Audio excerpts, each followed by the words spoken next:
সংঘর্ষ থামাতে গিয়ে গুলি লাগলো থানার ওসির।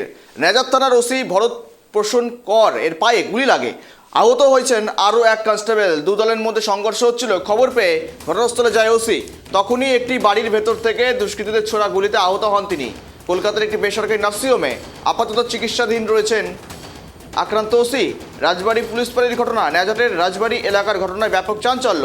বসিরহাটের নেজাত থানার রাজবাড়ী এলাকার ঘটনা, অশান্তি থামাতে গিয়ে আক্রান্ত হলেন ওসি। ওসির পায়ে গুলি লেগেছে, সঙ্গে আক্রান্ত আরও এক কনস্টেবল। দু দলের মধ্যে সংঘর্ষ চলছিল এবং খবর পেয়ে ঘটনাস্থলে যান পরিস্থিতি সামাল দেওয়ার জন্য থানার ওসি, কিন্তু সেখানে গিয়ে তিনি হলেন আক্রান্ত। আর জানি ব্যাপক চাঞ্চল্য, দু দলের সংঘর্ষ থামাতে গিয়ে গুলিবিদ্ধ ওসি।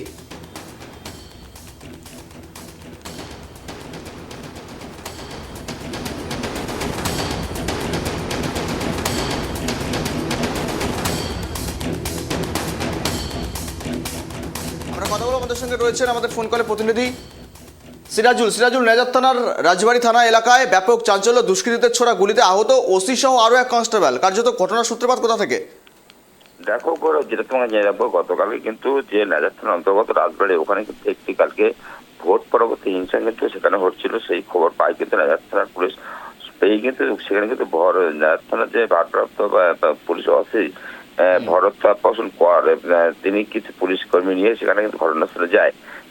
সেখানে পৌঁছতে কিন্তু গন্ডগোল থামাতে গিয়ে, অর্থাৎ সংঘর্ষ থামাতে গিয়ে সেই ভরত প্রসূন করের পায়ে কিন্তু ঘরের ভিতর থেকে, অর্থাৎ দুষ্কৃতীরা ঘরের ভিতর থেকে একটি গুলি ছড়ে, সেই গুলি কিন্তু এসে ভরত প্রসূন পায়ে লাগে এবং তার পাশাপাশি আরেকজন কনস্টেবল কিন্তু এইতে আহত হয়। তারপরে তড়িঘড়ি সেখান থেকে কিন্তু নিয়ে পুলিশ প্রশাসন তারা কিন্তু সঙ্গে সঙ্গে নিয়ে কলকাতায় আরটি করে নিয়ে যাওয়ার জন্য রওনা দেয়। তারপরে কিন্তু পাশে যেটা খবর পাওয়া যাচ্ছে, ইতিমধ্যে কিন্তু একটি বেসরকারি নার্সিংহোমে সেখানে নিয়ে যাওয়া হয়েছে। এই যে ভোট পরবর্তী হিংসা থামাতে গিয়ে এই যে ওসি যে ভরত প্রসূন কর, যে একদিকে তার পায়ে গুলি থেকে আহত হয়েছেন, অন্যদিকে আরো একজন কনস্টেবল তিনি কিন্তু আহত হয়েছে। এই নিয়ে যথেষ্ট চাঞ্চল্য তৈরি হয়েছে। ইতিমধ্যে কিন্তু সেখানে পুলিশ মোতায়েন করেছে প্রচুর, মানে এখনো পর্যন্ত কোনো দুষ্কৃতী গ্রেপ্তারের খবর এখনো পর্যন্ত কিন্তু আমাদের কাছে এসে পৌঁছায়নি, সেই খবর পাওয়া যাচ্ছে। বেশ, নজর রাখো। ধন্যবাদ সিরাজুল। দু দলের সংঘর্ষ থামাতে গিয়ে গুলিবিদ্ধ ওসি, গুলি লাগলো ওসির পায়ে, আক্রান্ত হয়েছেন আরও এক কনস্টেবল, চিকিৎসাধীন রয়েছেন তারা।